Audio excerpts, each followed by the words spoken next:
네, 지금부터 백종원 국민의힘 국회의원님이 주최하고 쿠키뉴스가 주관하는 2016 쿠키뉴스 건강포럼을 시작하도록 하겠습니다. 먼저 인사드리겠습니다. 저는 오늘 포럼 사회를 맡은 신유빈 아나운서입니다. 네, 바쁘신 중에도 쿠키뉴스 건강포럼에 관심 갖고 함께해 주신 내빈 여러분께 먼저 깊은 감사의 말씀 드립니다. 감사합니다. 네, 최근 보건복지부는 제네릭 약가 선정률 인하와 혁신형 제약기업 약가 우대 등을 골자로 한 새로운 약가 개편안을 확정 발표했습니다.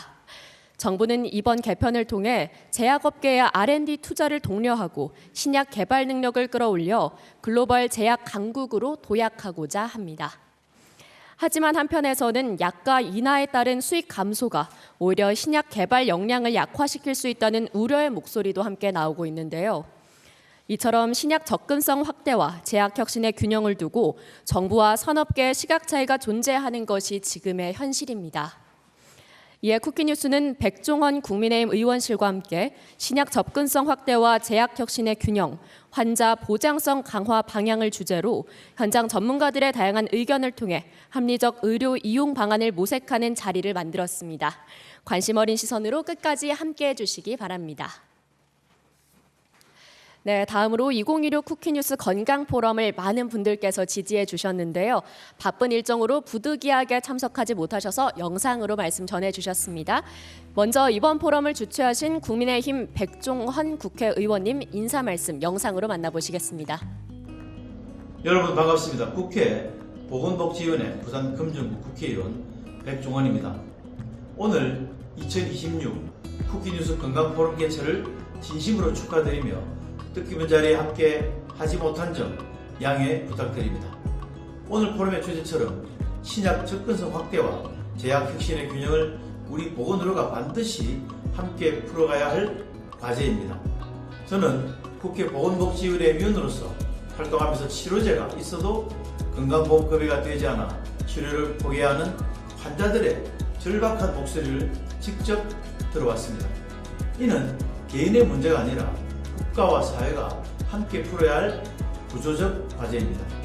환자에게 더 많은 치료 기회를 주려면 혁신 신약이 계속 개발될 수 있는 환경도 함께 갖춰져야 합니다.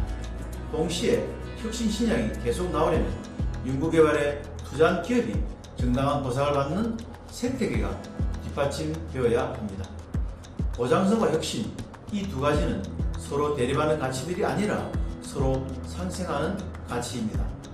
오늘 포럼에서 환자의 삶을 개선할 수 있는 다양한 정책적 논의가 이루어지길 기원하며 저도 국회 보건복지위원회 위원으로서 함께 노력하겠습니다.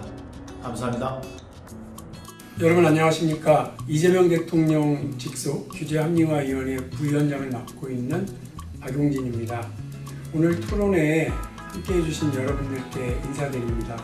오늘 우리 포럼의 주제인 신약 접근성 확대와 제약 혁신의 균형이라고 하는 주제는 정말로 우리가 바이오 산업의 혁신과 성장을 위해서 그리고 동시에 우리 국민의 건강권을 위해서 꼭 찾아야 할 지점이라고 저는 생각합니다. 국민들이 특히나 희귀 난치병을 앓고 있는 많은 환자분들에게 신약의 접근성 보장이라고 하는 건 국민의 기본권을 보장하기 위해서 가장 필요한 부분이기도 합니다. 그러나 동시에 우리가 고려해야 할 것은 바이오 제약 산업에서의 혁신이 가능하도록 성장이 가능하도록 기업의 어려움을 함께 고려해야 된다는 면이 있습니다. 이 두 과제의 균형점을 찾고 이 두 개의 과제가 동시에 이루어질 수 있도록 하는 것이 우리 정부가 해야 하고 오늘 이 자리에 참석해 주신 여러분들께서 함께 지혜를 모아서 찾아 나가야 될 방향이라고 생각합니다. 제가 얼마 전에 국가바이오혁신위원회에 참여한 적이 있습니다. 거기에서도 지금 우리가 나가야 할 바이오 산업, 제약 산업에 있어서의 여러 가지 어려움들이 있고요. 또 규제를 합리화해야 되는 측면도 있습니다. 환자들의 목소리, 또 국민들의 목소리, 제약회사와 혁신 기업들의 목소리를 잘 담아서 우리 사회가 보다 건강하고 보다 활력 있는 사회가 될 수 있도록 하기 위한 여러분들의 지혜를 오늘 토론의 자리에서 잘 찾아주시면 고맙겠습니다. 저도 규제합리화위원회 부위원장 역할을 통해서 여러분과 함께 하겠습니다. 다시 한번 오늘 이 자리 마련해 주신 많은 분들께 감사드립니다. 고맙습니다. 안녕하십니까. 경기 광주시 갑 국회의원, 국회 보건복지위원장 소병훈입니다. 2016 쿠키뉴스 건강포럼 개최를 진심으로 축하드립니다. 이번 포럼은 환자 신약 보장성은 높이고 제약 혁신은 촉진이라는 매우 중요한 주제를 다루고 있습니다. 초고령 사회 진입과 의료 AI, 바이오 기술의 빠른 발전 속에서 국민의 건강권을 지키기 위한 정책은 더욱 정교해져야 합니다.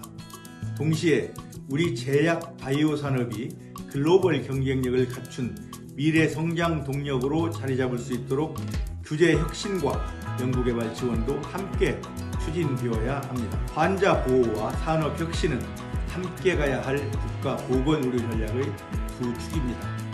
오늘 포럼에서 논의된 내용이 우리 보건의료 정책의 새로운 전환점이 되기를 바랍니다. 아울러 국민 건강과 보건의료 정책의 방향을 함께 고민하는 의미 있는 자리를 마련해 주신 쿠키뉴스와 관계자 여러분의 노고에 깊이 감사드립니다. 안녕하십니까. 국회 보건복지위원회 국민의힘 간사 부산해운대의 출신 국회의원 김미애입니다. 2026 쿠키뉴스 건강포럼 개최를 진심으로 축하드립니다. 뜻깊은 자리를 마련해 주신 쿠키미디어 한장희 대표님과 백정원 의원님을 비롯한 함께해 주신 전문가와 여러분 모두에게 감사의 마음을 전합니다. 신약 접근성을 높이고 제약 혁신을 촉진하는 것은 산업적 측면을 넘어 환자의 생명과 직결된 문제입니다. 보장성 강화에 전적으로 동의하지만 우리의 고민은 재정 부담 문제를 배제할 수 없다는 데 있습니다. 결국 중요한 것은 어느 한쪽을 선택하는 것이 아니라 환자의 치료 기회를 넓히면서도 재정의 지속 가능성을 확보하는 균형을 찾는 일이라 생각합니다. 과학적 근거에 기반한 의사결정, 합리적인 약가체계, 사회적 합의와 공감대가 무엇보다 중요합니다. 저 역시 보건복지 간사로서 합리적인 해법을 찾을 수 있도록 책임과 역할을 다하겠습니다. 오늘 포럼이 현장의 목소리를 바탕으로 실효성 있는 정책 대안을 제시하고 우리가 제약 바이오 헬스 강국으로 도약하는 데 기여할 수 있기를 기대합니다. 다시 한번 포럼 개최를 축하드리며 참석하신 모든 분들의 건승을 기원합니다. 감사합니다. 이어서 이번 포럼 주관하신 쿠키뉴스 한장희 대표님의 인사 말씀 있겠습니다. 큰 박수로 맞아주시기 바랍니다.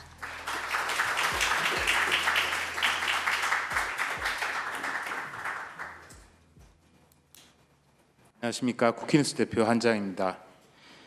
먼저 오늘 국회의원회관에서 포럼을 주최하게 할 수 있도록 해주신 국민의힘 백종환 의원님께 감사드립니다. 또 좌장을 맡아주신 연세대학교 보건행정학과 정형선 교수님, 주제 발표를 해주실 법무법인 세종의 김현욱 변호사님, 그리고 포럼의 패널로 참여해 주신 여러분들께 다시 한번 감사드립니다. 지난 3월 보건복지부는 오리지널 대비 제네릭 약가 산정률을 기존 53.55%에서 45%로 인하하는 내용을 담은 약가 개편안을 확정했습니다. 신약 개발을 유인하겠다라는 그런 의지가 담긴 건데요. 이 개선 방안은 R&D 투자를 적극 장려하고 혁신형 제약 기업들을 실질적으로 우대하겠다는 정부의 정책 기조가 반영된 것으로 알고 있습니다. 약가 인하로 인한 수익 감소가 제약 바이오 기업의 연구개발 또는 시설 투자 감소로 이어지면 혁신 신약 개발 지원이나 산업 경쟁력 약화는 피할 수 없다는 목소리도 나오고 있습니다. 우리나라 제약 산업의 진정한 혁신을 이뤄내고 발전의 길을 찾으려면 제약업계와 정부가 실효성을 높이고 수혜폭을 넓힐 방안을 함께 고민하는 소통의 장이 필요한 시기입니다. 오늘 쿠키뉴스에서 신약 접근성 확대와 제약 혁신의 균형, 환자 보장성 강화 방향이라는 포럼을 마련했습니다. 이 포럼을 통해 제약 바이오 산업이 실질적 계획을 세울 수 있도록 현장의 수용성을 높이는 방안을 도출하는데 이 포럼이 적절한 자리가 될 것이라고 생각합니다. 아울러 앞으로 정부와 이해관계자가 협력하는 분위기가 이 자리에서 마련되기를 기대합니다. 감사합니다. 네, 대표님 감사드립니다. 네, 그럼 이제 본격적으로 2016 쿠키뉴스 건강 포럼을 시작하도록 하겠습니다. 첫 순서는 주제 발표로 법무법인 세종 김현욱 변호사님께서 정부의 혁신형 제약기업 인증제도 개편과 약가제도 개선 방안에 대해를 주제로 발표해 주시겠습니다. 큰 박수로 맞아주시기 바랍니다.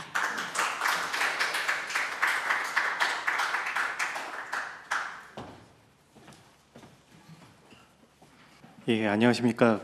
방금 소개받은 세종의 김현욱 변호사입니다.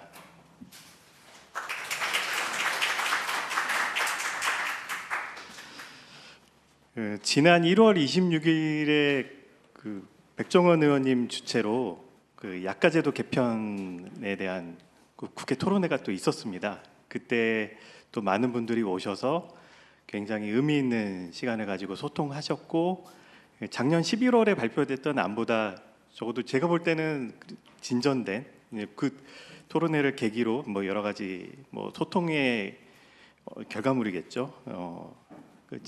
그래도 진전된 형태로 3월 27일에 약가제도 개편안이 나왔고, 그때 함께 발표된 게 이제 혁신력 제약기업 인증제도 개편안이었습니다. 지금은 사실 두 가지 제도가 세트로 회자되고 있는 상황이고요. 그만큼 지금 이번 약가제도 개편이 혁신력 제약기업을 중심으로 핵심적인 요소로 하고 있기 때문일 것 같습니다. 그리고 이후에 이달에 이제 행정 예고가 고시가 되고 7월 13일까지 의견 제출 기간인 것으로 알고 있습니다. 그리고 엊그저께는 또 신속등재 관련된 공청회가 이루어졌고요. 그래서 지금 3월 달에 발표된 약가제도 개편안 및 혁신형 제약기업 인증제도 관련돼서 많은 단체나 여러 개인분들이나 뭔가 좀 더 개선해야 될 부분에 대한 여러 가지 시각이 있으실 거고, 여러 목소리도 내고 계신 걸로 알고 있습니다. 근데 이번 기회에 어떻게 보면 약가제도 관련돼서 고시가 또 행정 예고되고 의견 제출 기간이다 보니 또 의원님께서 마련해 주신 이 자리를 빌어서 좀 더 진전된 소통을 통해서 개편안이 더 개선되는 기회가 될 수 있기를 바랍니다. 서설이 길었습니다만은 사실 제가 30분을 할애받았습니다만은 제가 이 큰 시간을 많이 쓰기보다는 여기 패널로 오신 분들께서 오늘 알차게 시간을 쓰셔서 여기 특히 이분들의 얘기를 들으러 오셨을 것 같아서요. 저는 이제 핵심적인 내용 위주로 좀 발표를 하도록 하겠습니다. 사실 오늘 이 주제 발표를 이제 요청받고 준비를 하면서 이 건강 포럼 타이틀이 신약 접근성 확대와 제약 혁신의 균형, 환자 보장성 강화 방향이지 않습니까? 그래서 곱씹어볼수록 참 쿠키 뉴스에서 정말 많이 고민을 하고 엄선된 단어로 엄선된 화두를 던졌구나라는 생각을 하게 됩니다. 그러니까 신약 접근성 확대와 제약 혁신이 균형을 이루어야만 환자 보장성이 강화될 수 있다라는 화두를 던졌다고 보고요. 그게 이번 약가제도 개편안을 그리고 혁신제약기업 인증제도 개편안을 어떤 관점에서 바라볼 것인가, 쿠키뉴스가 제안한 것처럼 저도 이게 참으로 맞는 방향이라고 보는데 환자 보장성을 강화하는 방향인지 측면에서 다시 한번 살펴보는 기회가 되었으면 좋겠습니다. 환자 보장성 강화를 사실 이 발표 시간 중에 딱 한 번 법적인 얘기를 말씀드리자면 환자 보장성 강화는 건강권이겠죠. 예. 우리 대한민국 헌법 36조 3항에 모든 국민은 보건에 관하여 국가의 보호를 받는다.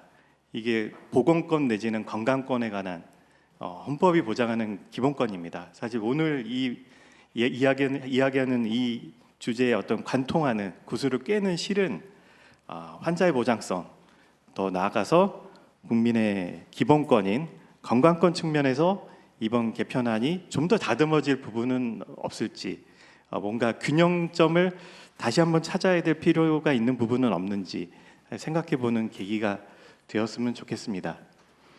그래서 사실 이거는 제가 한번 그림을 그려봤습니다. 여기 있는 키워드들은 제가 뭐 임의로 만든 건 아니고요. 뭐 이 정부의 보도자료라든가 여러 언론 보도에서 이런 주제에서 늘 나오는 키워드들을 그냥 한번 모아봤습니다. 모아보았을 때 신약 접근성 확대 관련돼서는 항상 한국 시장이 소위 말하는 코리아 패싱이 이루어진다는 것에 대한 우려가 최근에 굉장히 많았죠. 예. 그러니까 사실 신약 접근성 확대 관련돼서 이번 약가제도 개편이 굉장히 최근 10년 동안 보지 못했던 형태의 좀 파격적이라고도 볼 수 있는 내용이 들어간 거는 적어도 신약 접근성 확대의 핵심 요소 중에 하나인 기본적으로 한국 시장에 런칭을 한다는 전제 자체가 무너지기 시작했기 때문인 것 같습니다. 코리아 패싱이라는 게 현실화되면서 뭔가 새로운 방안이 있지 않으면 전 세계 의약품 시장에서 너무나도 적은 포션을 가진, 심지어 세계 의약품 시장에서 매력도가 상당히 떨어지는 코리아가 좋은 혁신 신약이 한국에서 출시되지 않는 일이 현실화돼서 계속 심화되면 안 되겠다라는 그런 현실 인식을 하시고 이런 약가제도 개편안을 고민해서 도출하신 걸로 이해가 되고요. 의약품의 안정적 공급도 마찬가지일 겁니다. 사실 환자의 보장성 강화하면 보통 신약을 이야기하지만 결코 그렇지 않죠. 신약뿐만이 아니라 제네릭, 뭐 개량 신약이 되었건 오로지 혁신 신약만이 환자의 보장성 강화를 위해서 고려해야 될 지점은 아닐 겁니다. 안정적으로 공급해야 되는 의약품은 사실 지금 우리나라 제네릭 산업이 이 정도 많이 발전했기 때문에 안정적 공급의 기반이 확보되어 있다는 것은 굉장히 전 세계적으로 자랑스럽고 대한민국의 국가 경쟁력이라고 생각을 하는데요. 근데 의약품의 안정적 공급에 있어서도 지금 굉장히 산업계 고민이 깊어진 지점은 쉽게 말하면 채산성인 거죠. 예, 과연 53.5%가 45%가 됐을 때 채산성이 있을 것인가? 그리고 이거는 비단 채산성의 문제뿐만이 아니라 이것이 한국 제약산업에 있어서 R&D를 계속 하기 위한 한마디로 연료와도 같은 것인데 그렇다면 이 안정적 공급의 핵심 요소라고 할 수 있는 지속 가능성이 확보될 수 있는 것인가 고민이 되는 상황입니다. 그리고 신약 접근성 확대와 의약품의 안정적 공급 모두 제약산업이라는 근간이 없이는 성립될 수 없을 겁니다. 제약산업의 가장 두 축은 물론 국내 기업만이 아니겠죠. 국내 기업의 혁신 가치가 적절히 보상되어야 할 뿐만이 아니라 글로벌 다국적사들의 혁신 가치도 보상될 때 방금 말씀드렸던 코리아 피싱이 발생하지 않고 국내 기업도 혁신 가치를 보상받았을 때 R&D를 열심히 할 수 있고 혁신적인 신약까지도 개발을 해낼 수 있는 사실 이 세 가지가 유기적으로 맞물려서 돌아가는 상황이라서 정부에서도 약가제도 개편이 이렇게 산업적으로도 환자의 보장성 측면에서도 복잡하게 엮여 있다 보니 제가 볼 때는 복잡계 같습니다. 이 영역은 복잡계에 가까운 것 같은데요. 이거를 단박에 풀어낸 묘수는 사실 없는 것 같고요. 그래서 오늘 이야기는 이거를 해결하기 위해서 정부가 제시한 이번 약가제도 개편 하단에 보시는 혁신제약기업 인증제도에 있어서 조금 더 보완할 점은 없는지 고민되는 지점은 뭐가 있을지 주어진 시간 내에서 간략하게 한번 말씀을 드려보겠습니다. 이번 약가제도 개편은 사실 세 가지 카테고리로 나뉘는 것은 잘 알고 계실 겁니다. 근데 사실 이 중간에 있는 수급안정의약품 안정적 공급 체계 마련을 제가 오늘 말씀드리는 거에서 제외를 했습니다. 퇴장방지의약품이나 필수의약품 같은 경우에는 사실 따로 긴 시간을 들여서 토론해야 될 정도의 별도의 주제인 것 같고요. 오늘은 신약에 대한 어떤 접근성 그리고 약가관리 합리화 측면에서 약가제도 개편안을 살펴보도록 하겠습니다. 희귀질환 치료제 신속급여화는 사실 엊그저께 공청회를 하면서 논의를 하시고 앞으로의 계획을 또 좀 더 구체적으로 말씀을 하셔서 이미 어느 정도 좀 궁금했던 점이 엊그저께 어느 정도 좀 해소가 된 점도 있으실 것 같기는 한데요. 근데 사실 저도 이제 언론 보도나 이런 걸 통해서 보기는 했습니다만은 여전히 고민이 되고 우려가 되는 지점이 있기는 한 것 같습니다. 대표적으로 과연 특히 올해는 시범 사업이 이루어지는데 이 시범 사업의 대상이 어느 정도 범위일지, 그리고 시범 사업 이후에 본 사업에서는 어떤 희귀질환 치료제들이 대상이 돼서 신속 급여화가 될지. 근데 이제 정부 측에서 생각하시는 게 혹시라도 질환의 중증도에 너무나도 방점을 찍으신다면, 그러니까 영어로 하면 보통 라이프 스레트닝한 질환의 경우에 우선적으로 한다라고 했을 때 과연 그게 이 제도의 취지에 부합하는지에 대해서는 좀 의문이 있습니다. 희귀질환이라는 것이 반드시 생존의 위협이 있는, 생명이 바로 어떻게 될 것 같은 그런 위험한 상황에 처하게 되는 희귀질환만 있는 게 아니죠. 사실 희귀질환은 그렇지 않은 희귀질환이 훨씬 더 많은 것으로 알고 있습니다.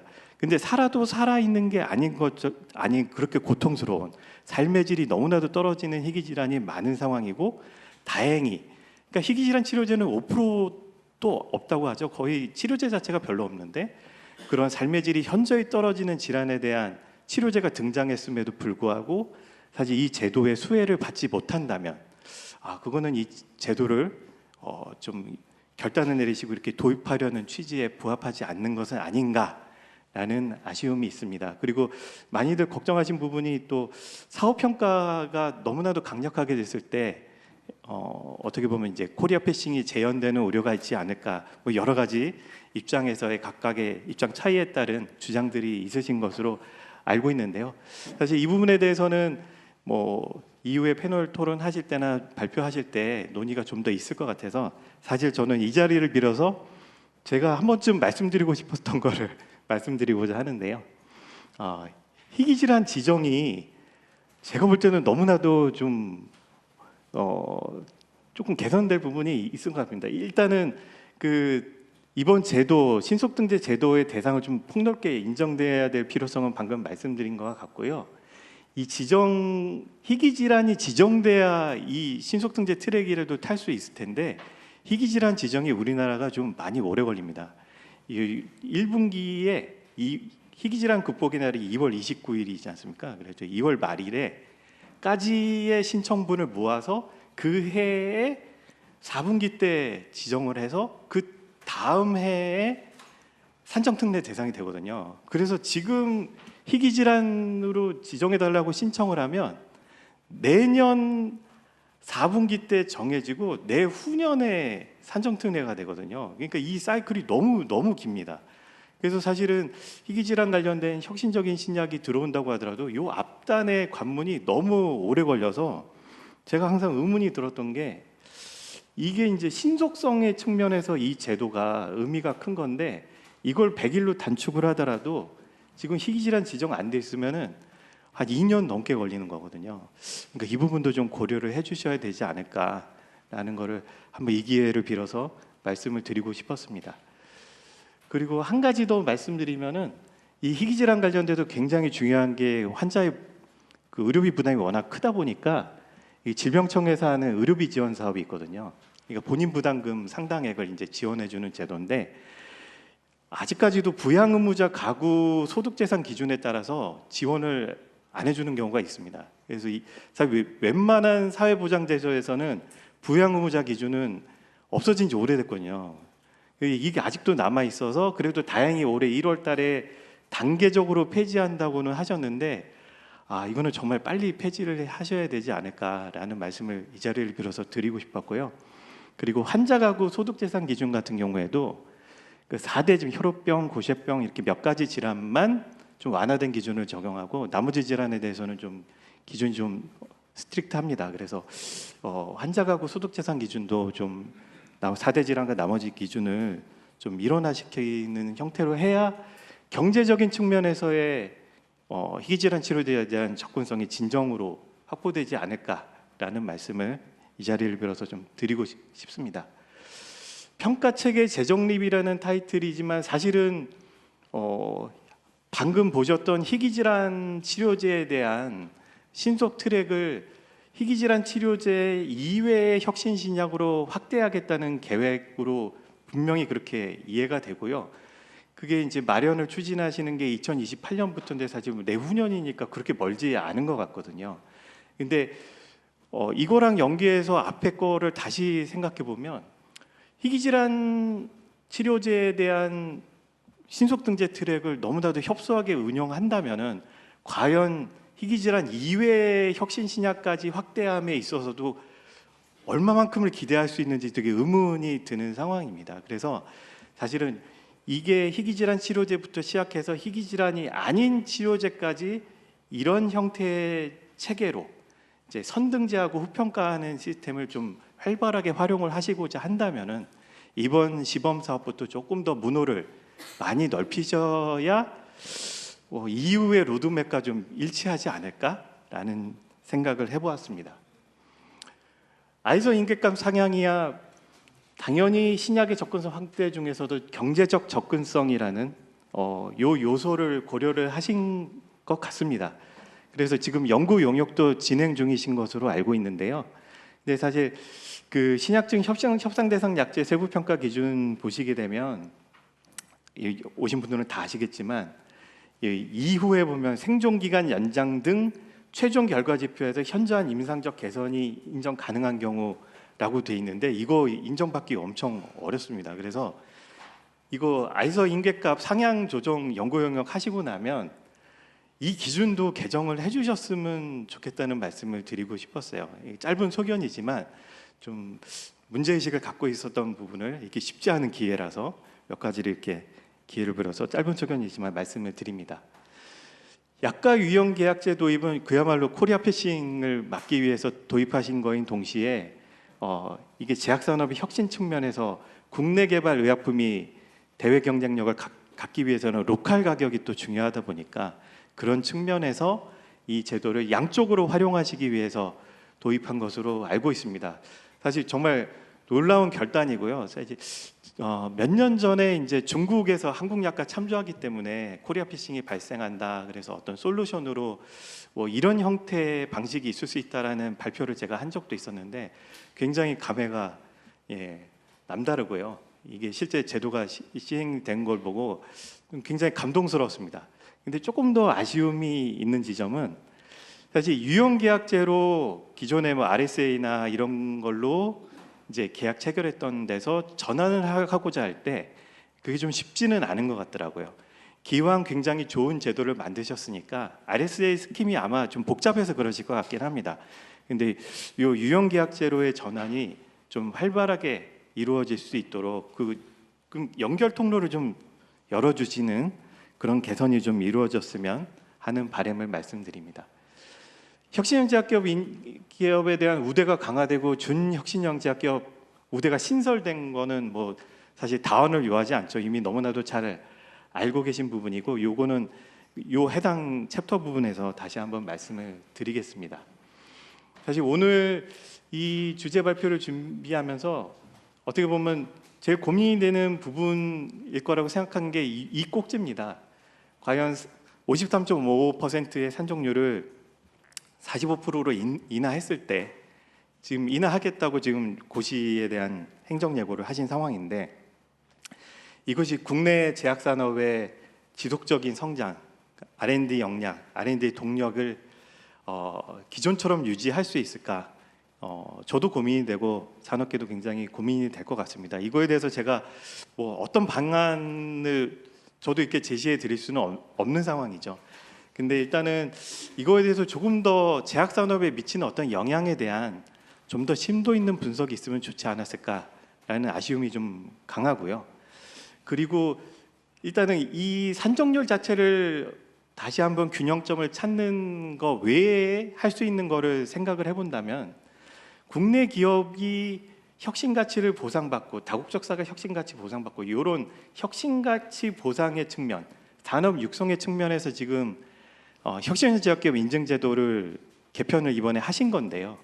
이 혁신형 제약기업 인증제도, 준혁신형 제약기업 인증제도의 내실을 얼마나 잘 갖추느냐가 지금 할 수 있는 지금 가용한 범위 내에서 반드시 해야 되는 부분인 것 같습니다. 그거는 이어서 따로 말씀을 드리겠습니다. 그리고 이거는 조금 더 나중에 이야기지만 주기적 약가평가 조정 체계가 자칫 뭐 지나치게 여기 나와 있는 게 사실 당장 당면한 거기 때문에 이렇게 크게 관심을 못 받고 있지만 주요국의 약가 비교라는 얘기는 해외 약가 비교라는 얘기고 뭐 제네릭 침투율 같은 부분도 고려가 될 것 같아서 사실 이 부분에 대해서는 좀 더 산업계와 면밀한 논의를 거쳐서 수용성 있는 제도를 만들어 주시기를 간곡히 바라는 그런 마음입니다. 이거는 이제 약간 나중에 얘기인 것 같아서 넘어가겠습니다. 그래서 혁신연제학기업 인증제도 관련돼서 사실 지금 이 자리에서 인증제도에 대한 여러 가지 말씀을 드릴 필요는 없을 것 같고요. 일반 혁신형 제약기업과 외국계 혁신형 제약기업으로 평가 항목이랑 배점표를 이번에 처음 구분했거든요. 전에 이렇게 심사할 때는 이렇게 구분해서 하다가 평가 배점표는 같았는데, 근데 이거는 배점표를 이제 제가 일반 표시한 거랑 외국 표시한 게 많이 고민하신 흔적이 보이기는 합니다. 예, 그래서 이거를 면밀히 여러 가지 고민을 하셔서 도출한 거라서 이거에 대해서 뭐 잘됐다, 뭐 개선해야 된다 이렇게 말씀드릴 만큼의 뭐 제가 이렇게 뭐 지적할 수 있는 부분은 없지만 그냥 상식적으로 의문이 드는 부분이 의약품 수출 규모가 일반형이랑 외국계랑 똑같이 평가 항목이에요. 이건 저는 좀 이해가 안 되더라고요. 그러니까 외국계 제약기업 같은 경우에 수출 규모를 보는 것 자체가 성립이 안 되는 것 같아서. 근데 다른 항목들은 외국계의 특성을 고려해서 좀 많이 튜닝을 해주셨거든요. 굉장히 생각보다 굉장히 디테일하게 뭐 하셨고 생산 시설이나 이런 거를 하셨지만 뭐 이건 약간 뭐 유인하려는 목적이 있다, 어떤 제도적으로 이거를 촉진하려는 의도가 있다라는 측면에서 뭐 이해하려면 이해할 수 있는 부분이 있기도 한데 의약품 수출 규모 항목 같은 경우에는 사실 좀 아쉬움이 있는 부분인 것 같습니다. 그래서 사실 이것도 고시가 발령이 된 건 아니라서 이 항목은 한번 다시 재고를 하실 필요가 있지 않을까라는 생각도 들었고요. 그리고 마무리로 아까 몇 차례 말씀드린 부분 관련돼서 연결해서 말씀드리고 싶은 부분이 사실 리베이트를 근절해야 되는 거는 뭐 누구도 이견이 없는 부분이고요. 제약산업의 건전화와 건강한 지속 가능성을 위해서 리베이트는 근절을 해야 되죠.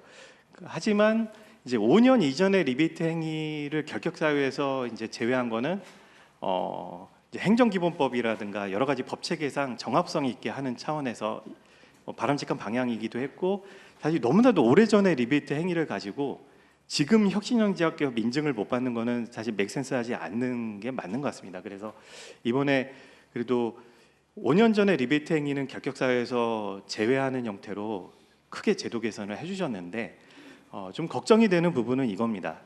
그 리베이트 관련된 식약처나 이런 뭐 공정거래위원회 처분이 사실은 결과 책임이거든요.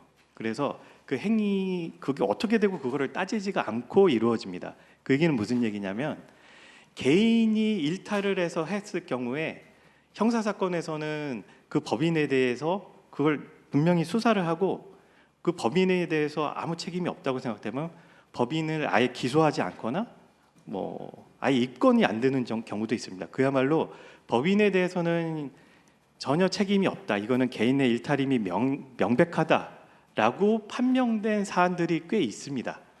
그런 경우에도 식약처의 이제 판매 업무 정지 행정처분은 그냥 나오거든요. 결과 책임이라서 그냥 개인이 한 거에 대해서 법인 책임을 지게 되는 구조인데, 이게 거기서 끝나는 것까지는 또 그렇다고 치는데 그게 문제는 혁신형 제약기업 인증이랑 연결된다는 게 좀 걱정되는 부분입니다.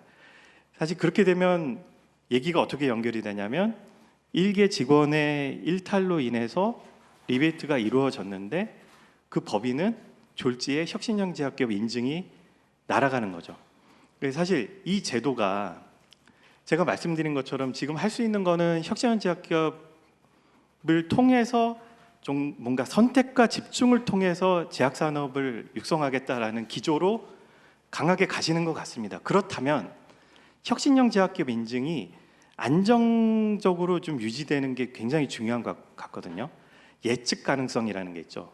굉장히 중요한 법적인 가치이고 실제 개발의 경영의 영역에서도 신약을 개발하려면 기본적으로 10년 정도는 걸리는데 혁신형제약기업 인증 3년 유지하다가 누군가 개인이 일탈해가지고 혁신형제약기업에서 또 탈락하고 뭐 3년 정도 또 못 받았다가 다시 들어가고 이게 과연 산업의 육성이란 측면에서의 제도의 본래 취지에 부합하는지는 굉장히 아쉬움이 있습니다. 그래서 이 부분 관련돼서 뭔가 취소의 측면에서는 최소한 뭐 결격의 측면에서도 이런 거를 고려해 주시면 좋겠지만 취소의 측면에서는 여러 가지 복합적인 요소를 고려하셔가지고 이게 법인의 책임으로 묻기 어렵다든가 뭐 ISO 인정도 받고 컴플라이언스를 굉장히 고도화된 퀄리티 높게 한 것이 확인되거나 그런 거를 종합적으로 고려해서 혁신약제약기업 인증을 유지하면서 R&D에 집중할 수 있게 해줄 필요가 있지 않나라는 생각이 듭니다. 이 53.5가 45로 들어가면서 연료 자체가 줄어들었는데 이 안정성 자체도 확보되지 않는다면 정말 R&D를 하기 어려운 그런 상황이 되는 게 아닌가라는 그런 우려의 말씀을 드리는 걸로 제 발표는 마무리하겠습니다. 제가 한 25분 정도 했네요. 예, 짧은 소견으로 여러 가지 말씀을 드렸는데요. 들어주셔서 감사합니다.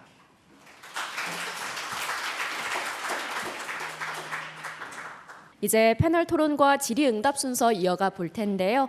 먼저 오늘 토론의 좌장으로 연세대학교 보건행정학부 정형선 교수님 자리해 주셨습니다. 박수로 맞아주세요.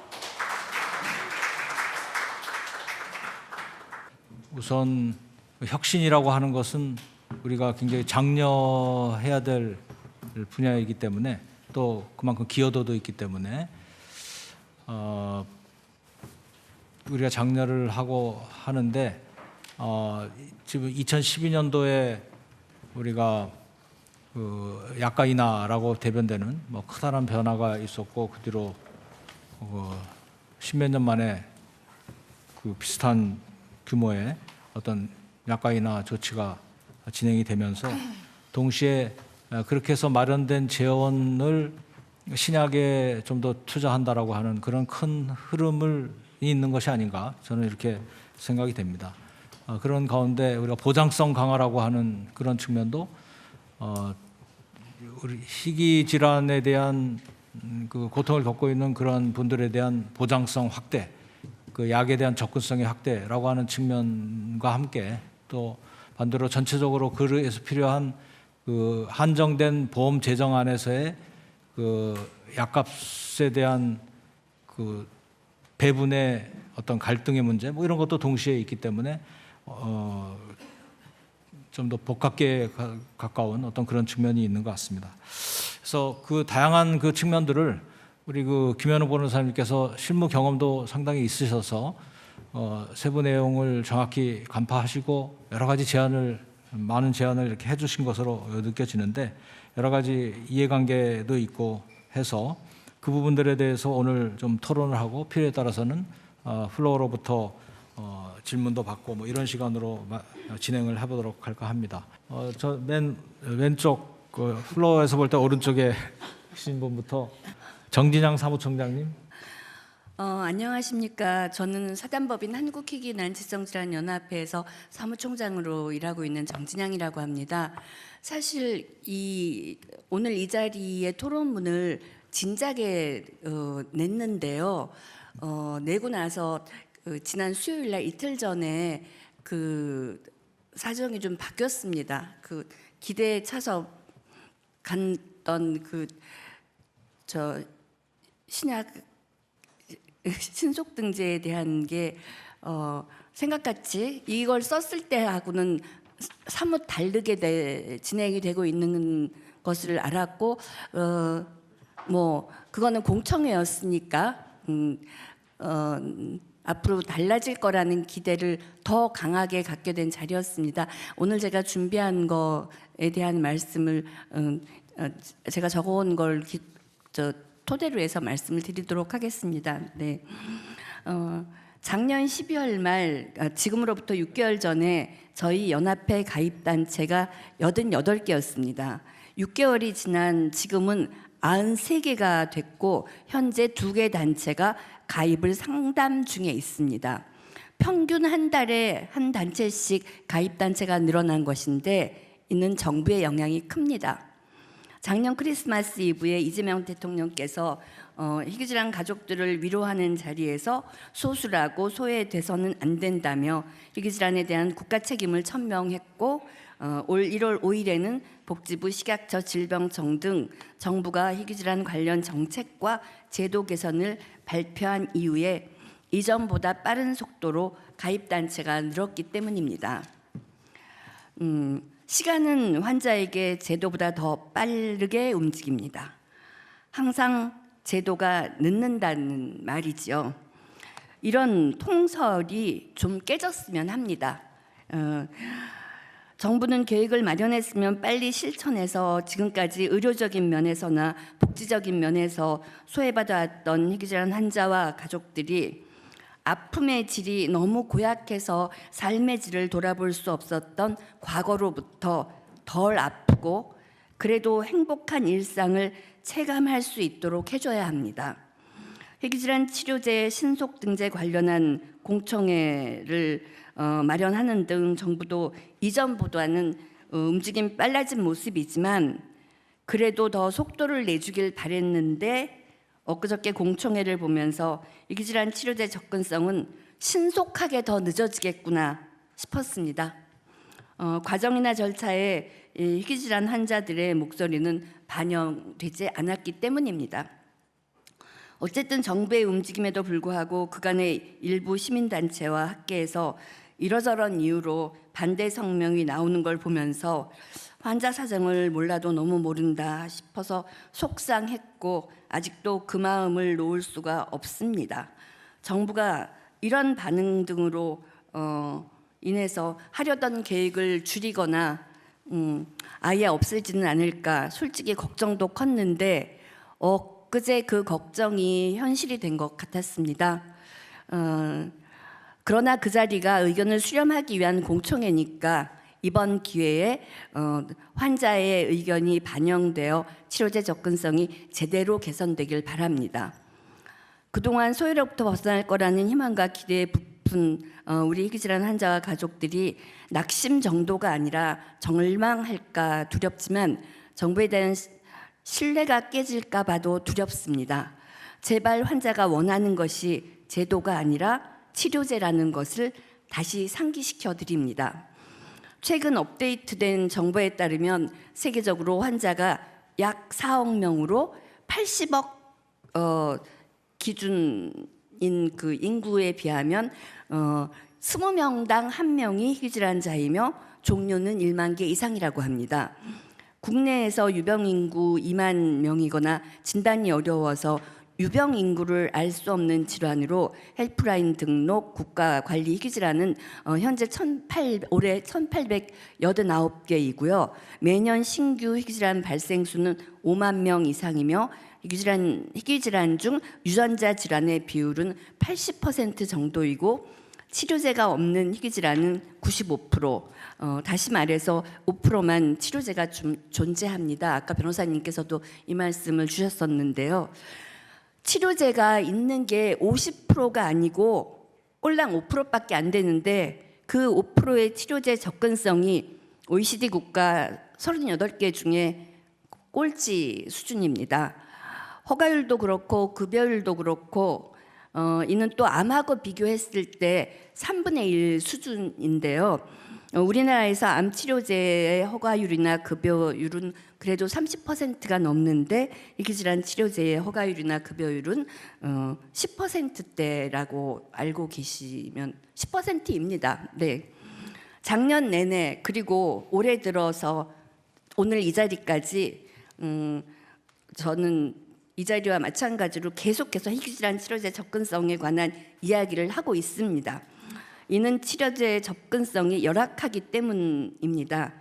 맨날 치료제 접근성 강화, 치료제 접근성 개선, 치료제 접근성 향상, 치료제 접근성 보장 등등 여기저기 다니면서 이렇게 얘기를 하고 있는데 그런데 앞으로도 계속해서 이런 자리에 참석하게 될 것 같은 불길한 예감이 듭니다. 그럼에도 불구하고 이후로는 치료제 접근성과 관련해서 앞으로는 성과를 말하는 자리, 환자들의 치료 성공 사례를 듣는 자리에서 여러분을 만나고 싶다는 희망의 끈을 놓지 않겠습니다. 누구보다도 신속 등재를 원하는 집단이 누구겠습니까? 제약사겠습니까? 아닙니다. 치료제가 시급한 환자들입니다. 신속 등재를 왜 합니까? 환자를 빨리 치료하기 위함 아닙니까? 신속한 등재를 바라는 것은 신속하게 치료를 받기 위함이니 등재만 신속하게 하고 최종적으로 환자가 치료받을 수 있는 시기가 늦어지는 일은 없기를 바랍니다. 이보다 앞서 당부드립니다. 그간에 묶여있던 치료제들, 허가는 됐으나 급여가 안 되어서 또는 급여는 됐으나 급여 기준이 너무 까다로워서 사용하지 못하는 치료제들부터 환자들이 사용할 수 있게 해줘야 합니다. 이것이 먼저 해결되지 않고서는 앞으로 잘하겠다는 계획에 대한 믿음이 생기지 않을 것 같습니다.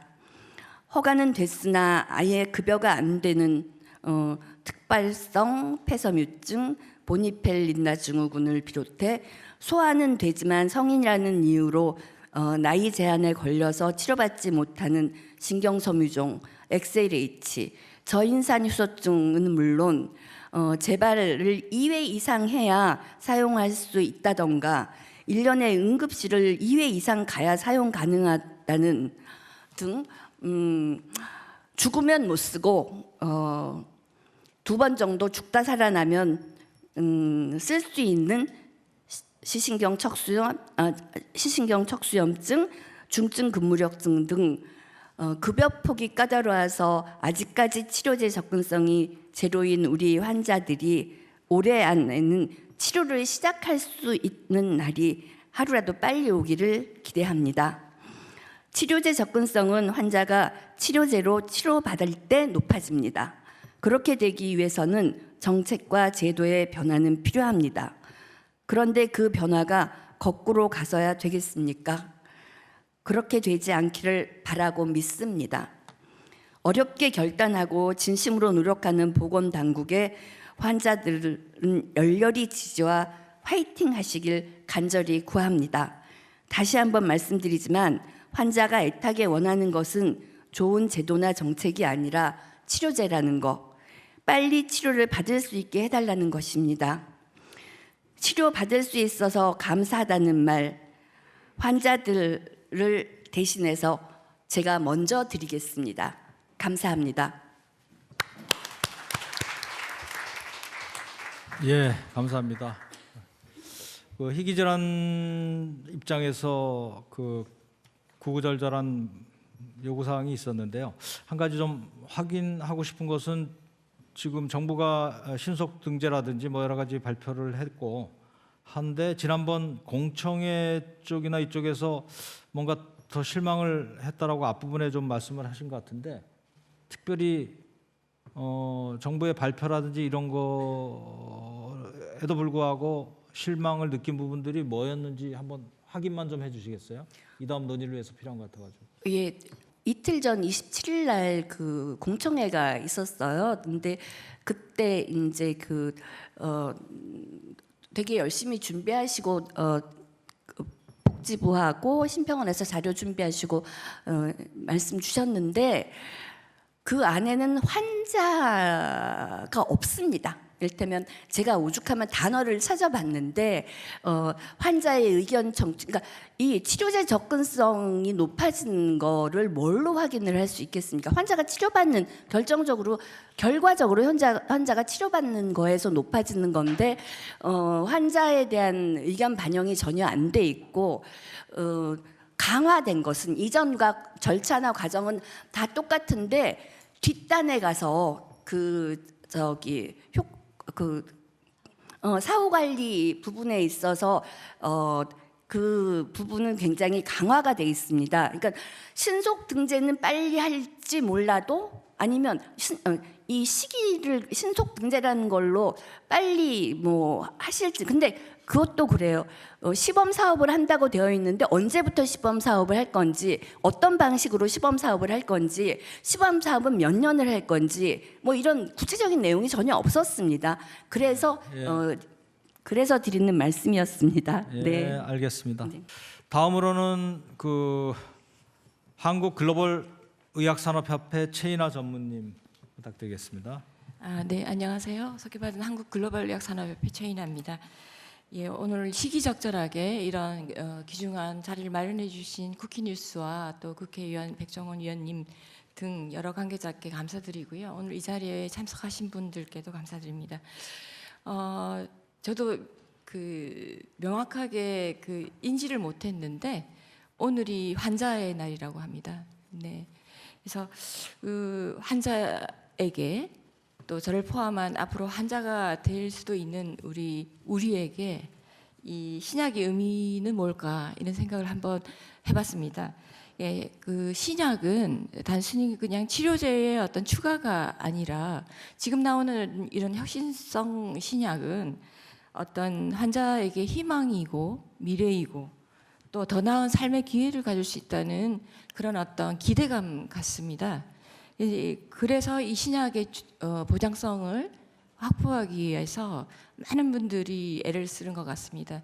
저희 어떤 협회 그 회원사들도 신약을 많이 개발하지만 결국 국내 환자들한테 이게 그 공급이 안 되면 사실 그런 어떤 희망과 미래와 기회를 박탈하는 거라는 책임을 크게 느끼고 있습니다. 특히 중증 질환 환자들에게는 앞에도 많은 그 말씀을 주셨지만 신약 접근성 보장성은 생존의 시간과 직결된 문제라고 생각이 듭니다. 근데 이제 잘 아시다시피 이제 정부가 약가제도 개편을 그 발표하면서 이미 그 백그라운드에도 많이 추진 배경에 설명했듯이 우리나라의 신약 접근성은 글로벌 인덱스로 비교해 봤을 때 극히 좋지 않습니다. OECD의 반도 안 되는 그런 상황이고 거기다 겹친 대로 또 그 MFN이라는 또 그 느닷없이 선언한 그 미국의 약가 정책 이런 것들이 우리가 이 국내 어떤 그 신약 환자들에게 신약 보장성을 확보하기에는 굉장히 어려운 환경에 있는 것 같습니다.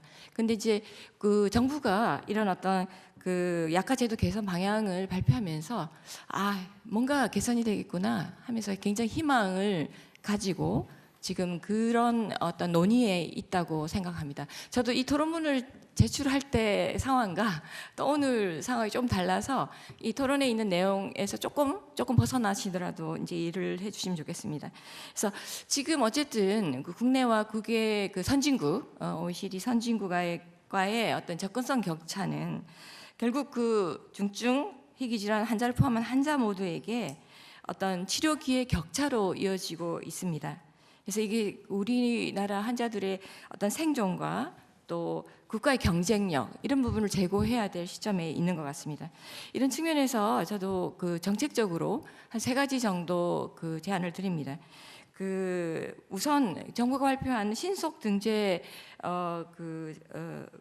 제도가 저는 이제 신속하게 좀 진행됐으면 좋겠다라고 토론문에 썼는데 이제 그저께 공청회를 바라보면서 과연 이게 시범 사업이나 앞으로의 본 사업이 그 환자 보장성 강화를 위해 그 취지에 맞게 지금 디자인되고 있나 하는 그런 퀘스천이 들었습니다. 왜냐하면 뒤에 그 과도한 그 사후 관리 강화 방안이 굉장히 강화됐어요. 지금 제도보다 더 강화되는 그런 어떤 상황이고 시범 사업을 거의 뭐 4, 5년에 걸쳐서 한다고 하니 시범 사업에 들어가는 2-3개 뭐 정도 그런 제품한테 이 100일 등재 트랙은 또 굉장한 중요한 어떤 기회가 되겠지만 나머지 희귀질환 혁신 신약들은 도대체 어디를 헤매야 되나 이런 생각을 또 해봤습니다.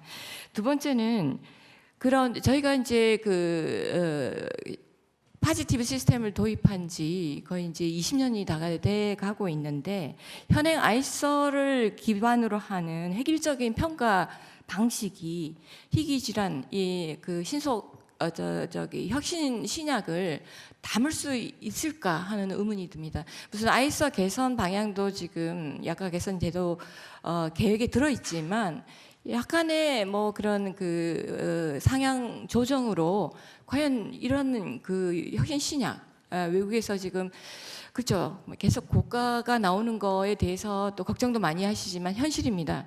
그런 약들을 그러면 우리 환자들은 그냥 그림의 떡으로 계속 바라봐야 되느냐 이렇게 봤을 때는 조금 더 획기적인 그 평가 절차를 구성해야 되지 않냐. 그래서 제가 말씀드리고 싶은 거는 조금 더 가치 기반 약가 급여 평가 제도로 전환이 필요하다고 생각합니다. 그래서 아까 변호사님께서도 뭐 그 브리핑에서 잠깐 그 내용은 있었는데 말씀을 안 주시는데 뭐 적응증별 약가 제도랄까 또는 그 가치 기반에 따르는 좀 그 획기적인 급여 절차 이런 부분이 또 논의가 되어야 된다고 생각합니다. 세 번째로는 언제든지 우리께 그 환자 보장성 얘기를 할 때는 그죠 동시에 나오는 것이 재정 효율화, 재정 안전성 이런 게 나옵니다. 그래서 이번에 약가 제도 개선에서도 저희가 이제 제네릭이랄까 또 특허 만료 의약품 약가를 좀 조정하는 수준에서 좀 그 우리 그 재정을 좀 줄여서 신약에 활용하자 이런 방안이 있었는데 그거로 충분할까 이런 생각이 듭니다. 저희가 사실 절대적으로 많이 재정 약가 지출을 하는 나라입니다. 근데 이제 그 내용을 들여다보면은 지금 이제 경증 치료 그런 부분에 조금 많이 쓰고 있는 게 사실인 것 같습니다.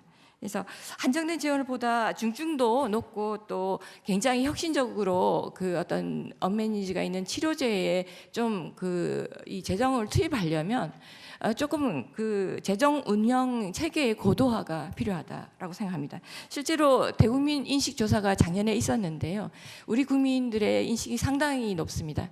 조금 우리가 그런 어떤 경증 질환에 대한 본인 부담이랄까 이런 부분에 대해서 좀 조정을 하더라도 중증 치료에 우리가 더 투입을 해야 된다 이런 거에 많은 찬성 의견도 주신 것도 사실입니다.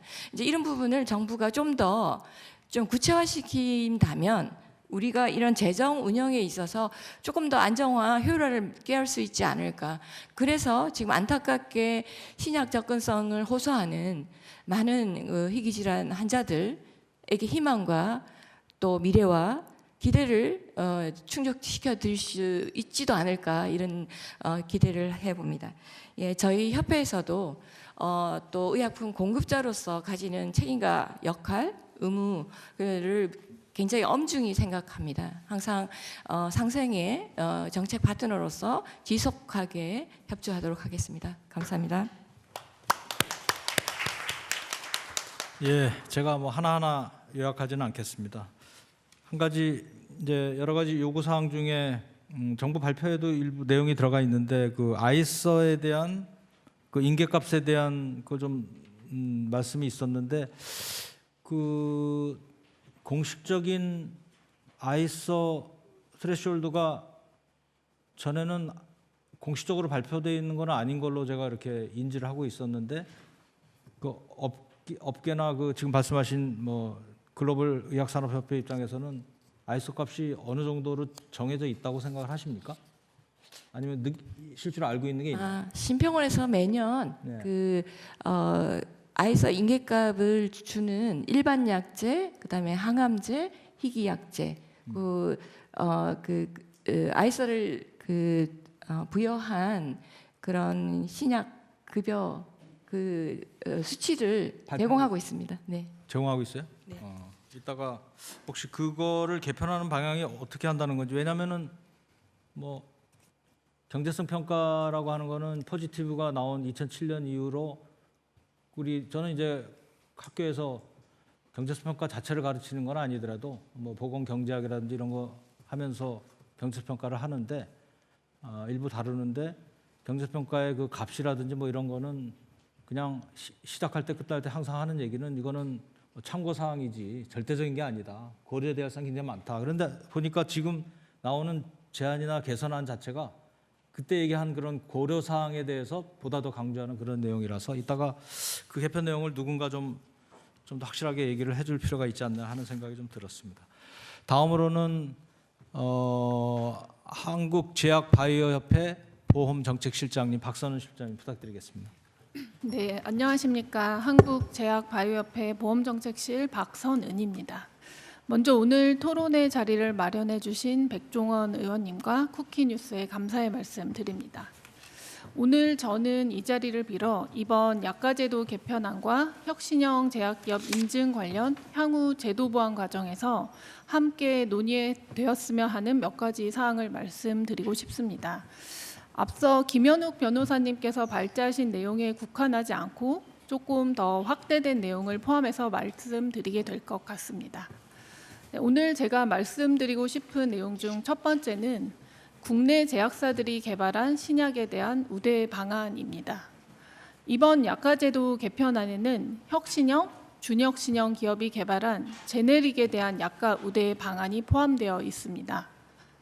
반면 혁신형, 준혁신형 혹은 일반 기업이 개발한 신약에 대한 우대 방안은 전혀 포함되어 있지 않습니다. 혁신이라는 이름 아래 실제로 보상받는 행위는 아이러니하게도 제네릭 개발뿐입니다. 국내 제약사들이 개발하고 있는 신약들은 아직 항암제나 희귀질환 치료제보다는 만성질환 치료제를 개발하고 있는 경우가 대부분입니다. 희귀질환은 국내 환자만으로는 임상을 수행하기 어려워서 다국가 임상이 필수인데요. 이를 기획, 운영하는 역량이 국내 제약사에는 아직 충분히 축적되어 있지 않습니다.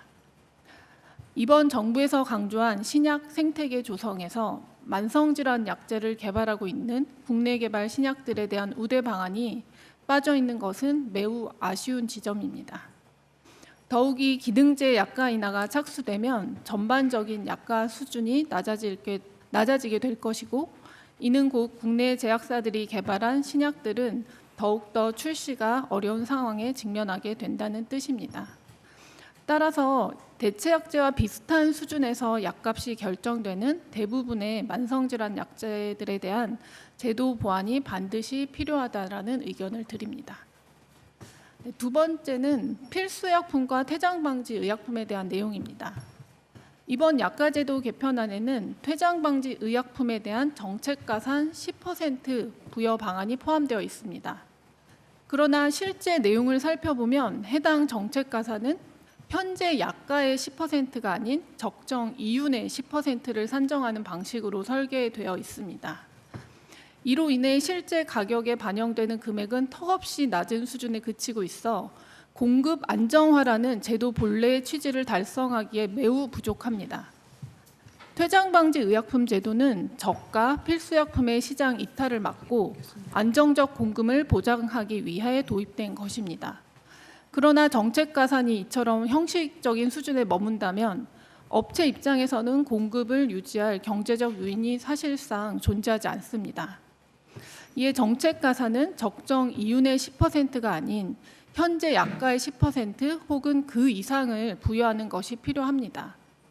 안정적으로 공급을 유지하고 있는 제품에 대해 실질적 인센티브로 작동할 수 있도록 설계해야 실효성을 담보할 수 있을 것입니다.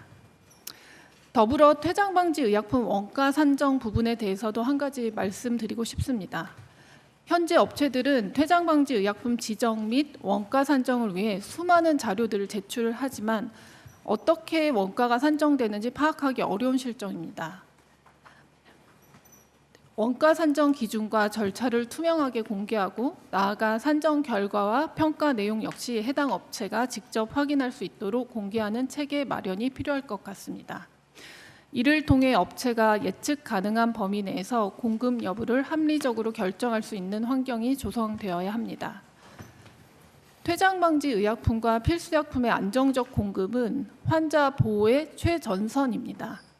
이번 의견 수렴 기간 및 제도 보완 과정에서 실질적 효과를 거둘 수 있는 방향으로의 개선이 필요합니다. 세 번째로는 원료 직접 생산 시 약가 우대에 대한 내용입니다. 이번 개편안에서 원료 직접 생산 기업에 약가 우대하는 방향은 국내 원료 의약품 산업 기반 강화라는 측면에서 의미 있는 진전으로 생각합니다.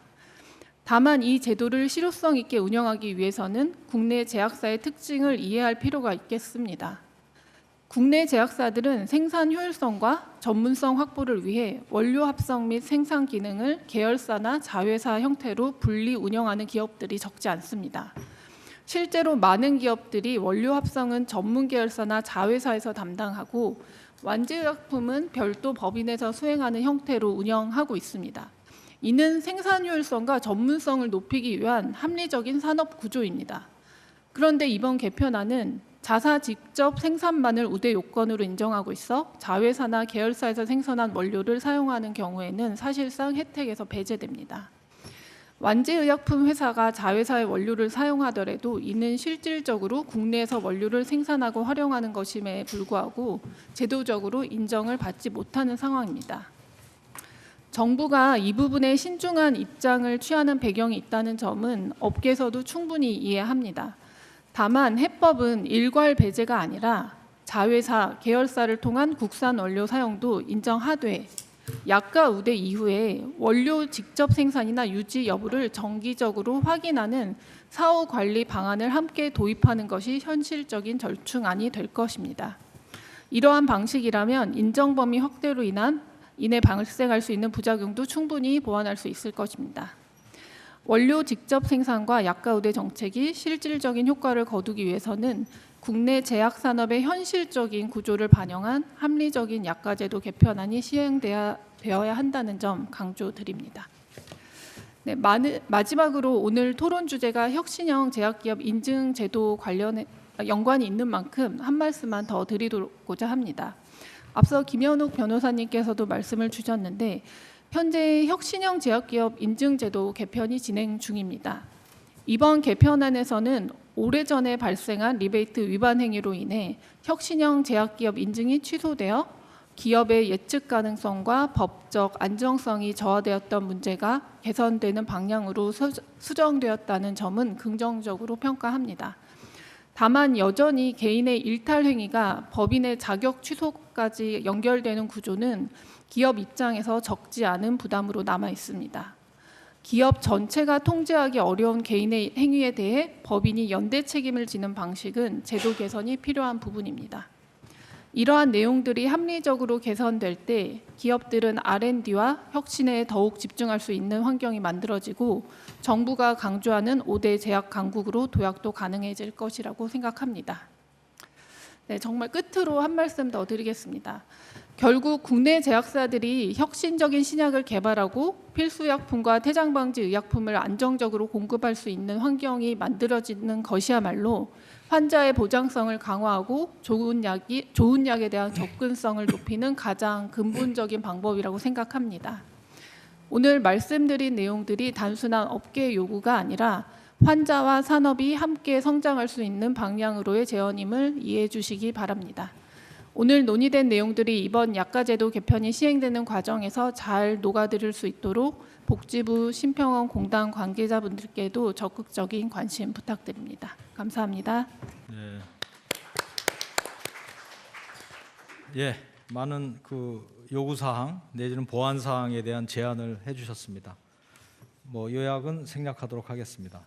자, 그럼 그 남은 세 토론자분들은 대체로 이제 그러한 요구 사항이라든지 뭐 이것을 받아서 앞으로 제도 개선을 해나갈 그런 쪽이긴 한데요.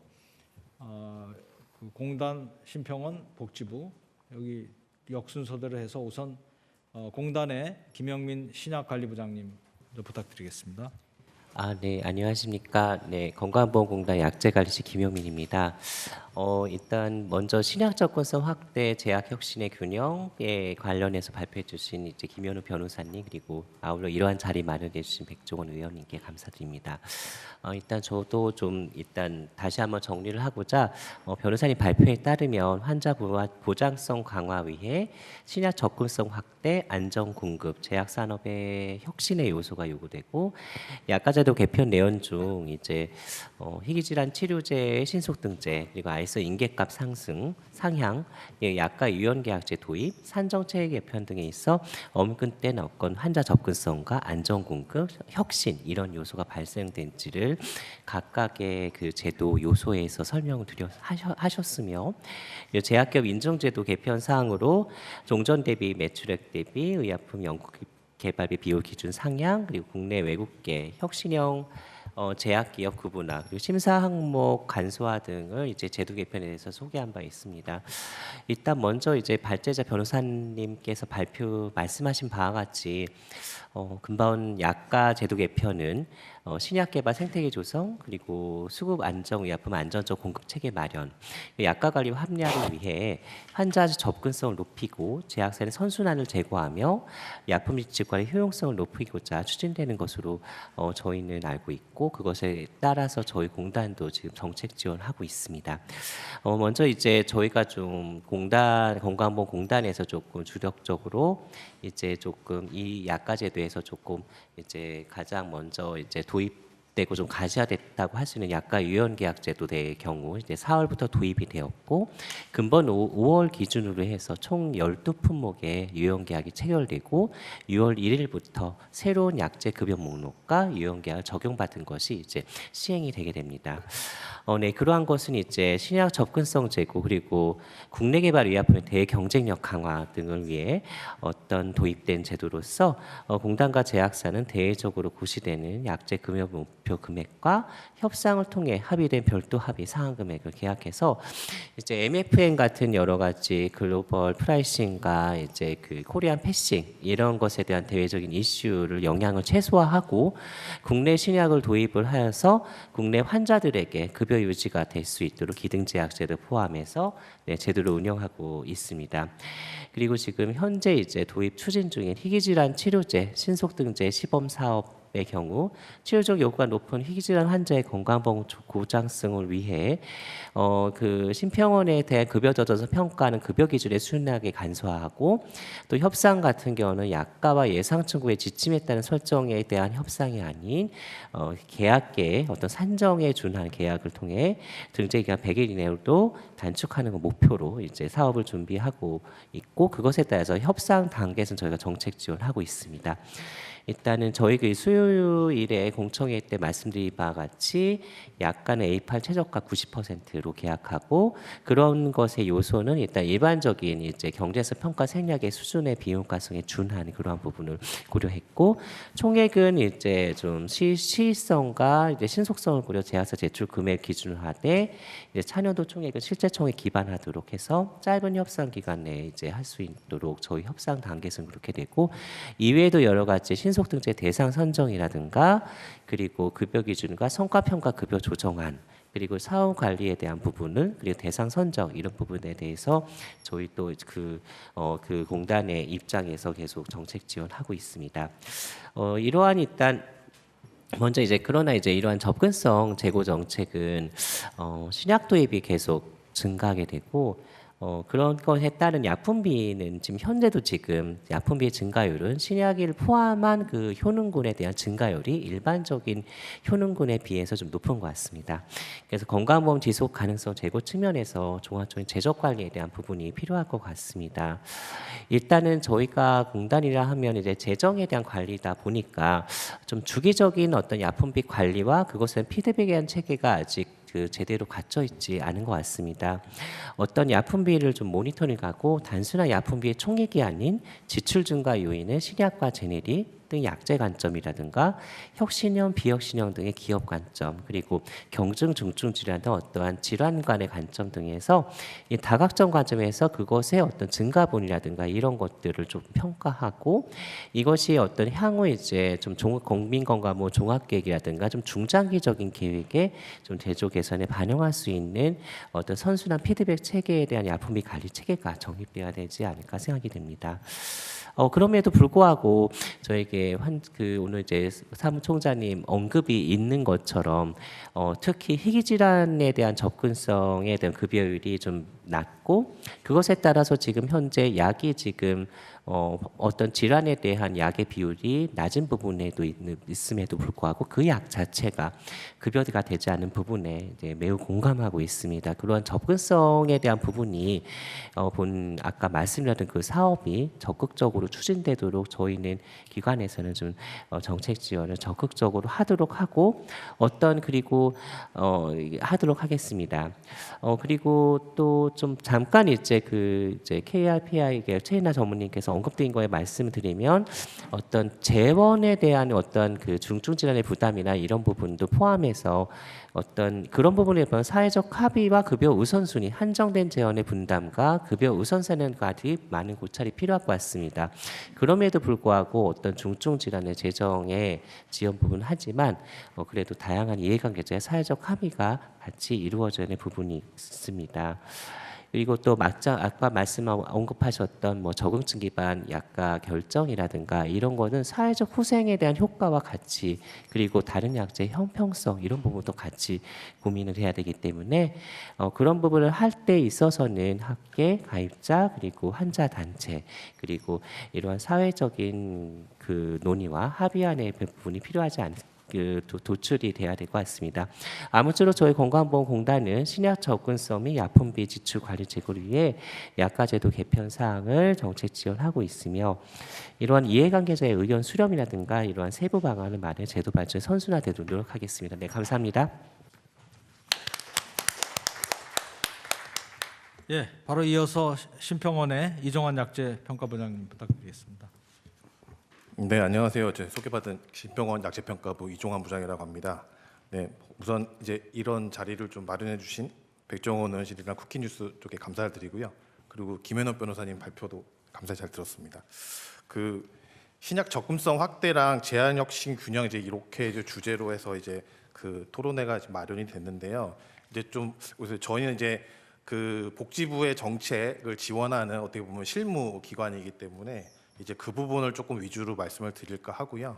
그리고 이제 신약 관련된 지금 이제 뭐 그 접근성 확대에 관련돼서는 아까도 말씀 나오셨지만 그 며칠 전에 이제 공청회에서 신속 등재에 관해서 많은 그런 얘기들이 있었기 때문에 그 부분은 좀 짧게 말씀드리고요. 그리고 이제 주로 약가제도 개편 관련된 그 부분을 조금 말씀드릴까 합니다. 근데 이제 신약 접근성 부분은 이제 다른 여러 가지 말씀들 있으셔서 제가 여기서 드리고 싶은 말씀은 이제 어저께 이제 과장님도 이제 거기서 말씀을 하셨지만 사실은 이 선등재 후평가라는 신속등재라는 제도에 대한 논의가 뭐 이번에 처음 생긴 게 아니라는 건 다들 알고 계실 거라고 생각이 됩니다. 뭐 예전부터 이제 논의가 됐었고 그럴 때 가장 중요한 게 이제 그러면 나중에 사후에 어떻게 관리를 할 것이냐. 일단 우선 지금처럼 비용 효과성이나 이런 경제적 평가 이런 거를 통한 급여적 평가가 다 이루어진 다음에 등재가 되는 수순이 아닌 우선 이제 빨리 환자 접근성을 높여야 되기 때문에 조금 더 빨리 신속하게 등재가 이루어지고 나서 그러고 나서 그 다음에 이제 관리가 어떻게 될 것이냐에 대해서 이제 많은 논의가 있었는데요. 저는 뭐 이게 그 환자 접근성 측면 확대, 특히 뭐 희귀 질환이나 이런 부분 환자들에 있어서는 당연히 좀 빨리 접근성이 확대돼야 된다고 필요하지만 가장 중요한 게 이제 사후 평가가 매우 중요하다 이렇게 생각이 듭니다. 뭐 빨리 해가지고 이제 환자분들께서 이제 그 빨리 뭐 드실 수 있고 이제 복용하시는 게 좋긴 하지만 이게 이제 희귀 질환 특성상 뭐 근거 생성도 어렵고 그러기 때문에 근데 이제 그래서 이제 등재 후에 사후 평가를 통해서 이제 임상중 유용성이나 비용 효과성 평가를 좀 완료해서 한마디로 이제 저희 말하는 급여 적정성이 인정이 된 그런 약들을 이제 환자한테 공급할 수 있는 게 그것도 되게 중요한 사항이 아닌가라는 생각이 들어서요. 이제 그런 부분이 가장 중요하고 이제 그러기 위해서는 뭐 지난번에 나온 얘기지만 이 해당하는 제약사라든지 이쪽이랑 어떤 뭐 계약이라든지 협의 이런 것들이 중요하다고 생각했기 때문에 뭐 어저께 공청회에서도 말씀 하셨지만 이제 의견을 듣는 자리고 그리고 좀 더 이런 것들을 보완해서 제도를 마련해 나가시도 하기 때문에 심평원에서도 이제 같이 계속 이제 의견이나 이런 것들을 수렴해서 보완할 부분이 있으면 복지부에 이제 지원해가지고 협조할 예정입니다. 예. 그리고 하나 이제 약가제도 개편 관련해서는 좀 말씀을 드리자면 사실은 이게 이제 그간 이제 국내 제약 산업이 아까 이제 뭐 국내에서 개발한 신약에 대한 우대 뭐 이런 것도 말씀을 주셨지만 사실은 뭐 아시다시피 이제 좀 제네릭 위주의 기반에 많이 그런 산업이 있었고요. 그러다 보니까 조금 외부에서도 많이 좀 지적이 됐던 게 이제 외국에 비해서 좀 약가가 너무 높다. 외국 제네릭들이나 아니면 특허만료 의약품들 포함한 그런 거에서 높다라는 의견과 그리고 제네릭 수가 필요 이상으로 너무 많다. 그러다 보니까 영업 경쟁이 너무 과열이 되고 그러면서 이제 위탁 생산 비율도 증가하고 이러다 보니 여러 가지 문제점들이 많이 제기가 됐고 또 뭐 지금 이제 이전에 한번 이제 18년도죠. 그때 이제 발사르탄 사태라고 아마 기억하실 것 같습니다. 그런 걸 계기로 해서 이제 좀 제네릭의 그런 품질이나 이런 부분에 대해서도 조금 더 보장할 수 있는 이런 것들을 하기 위해서 그 당시에도 한번 소폭으로 이제 약가 제도가 개선이 됐고요. 그래서 이제 뭐 기준 요건이라는 그런 제도가 도입된 걸로 다들 기억하고 계실 겁니다. 그래서 이제 그렇게 했지만 여전히 좀 의존도가 높고 제네릭 의존도가 역시 과다 품목이 난립이 되면서 이제 보통은 이제 외국이나 보면은 제네릭 하면 이제 저희가 이제 가격 경쟁으로 승부하는 이제 이런 형태로 가야 되는데 사실은 이제 비가격 경쟁이 조금 많다. 이런 부분이 심화돼서 이제 문제가 많다라는 그런 지적들이 많이 나오고 그로 인해서 조금 이제 불필요한 건보 재정이 이제 소비되고 있는 거 아니냐라는 이제 그런 문제들이 많이 지적이 되다 보니까 이제 그렇기 때문에 이제 이번에 좀 약가 제도가 개편이 되지 않았나라는 생각이 듭니다. 그리고 이제 당연히 이제 신약 접근성이 확대되다 보니 이제 재정 부담이나 아니면 지속 가능성 이런 것들도 당연히 이제 고려가 돼야 되는 부분이라고 생각을 하고요.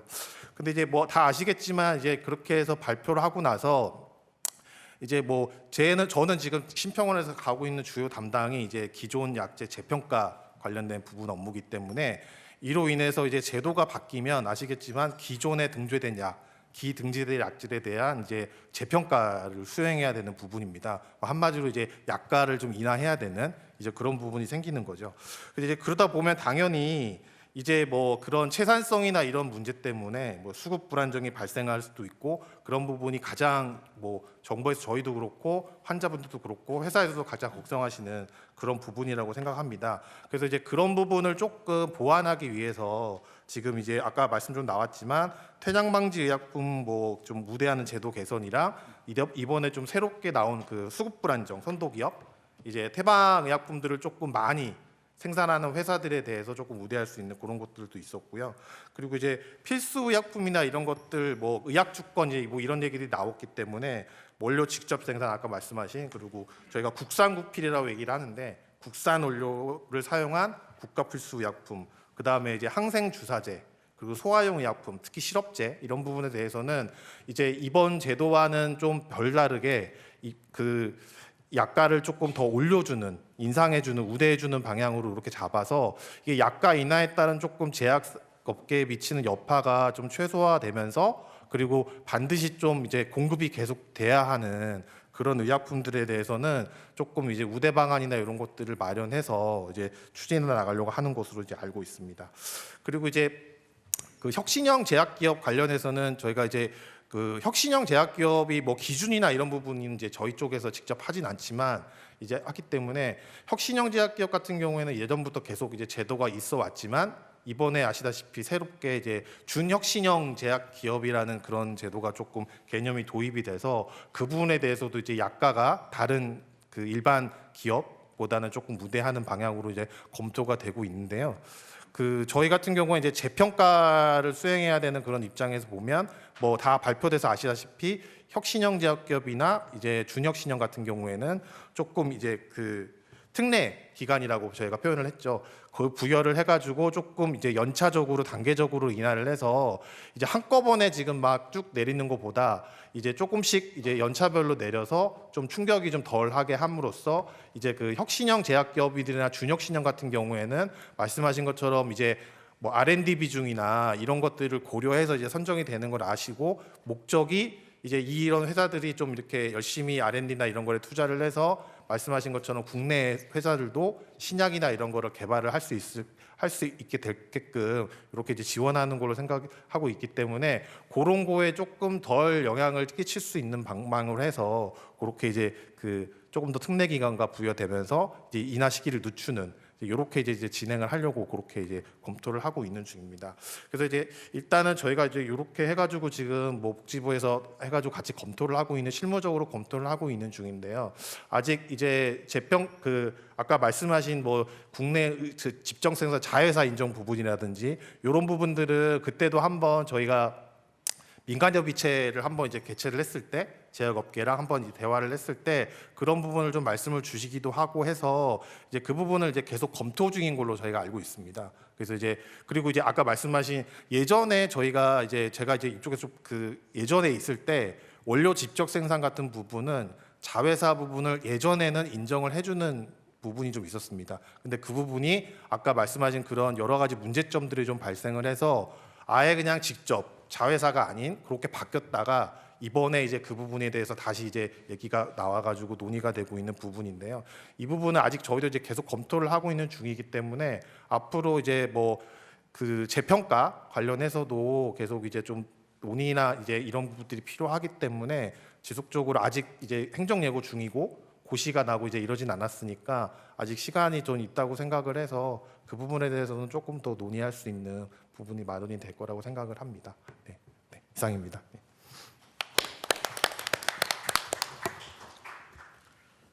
예, 마지막으로 보건복지부 강준혁 보험약자과장님 부탁드리겠습니다.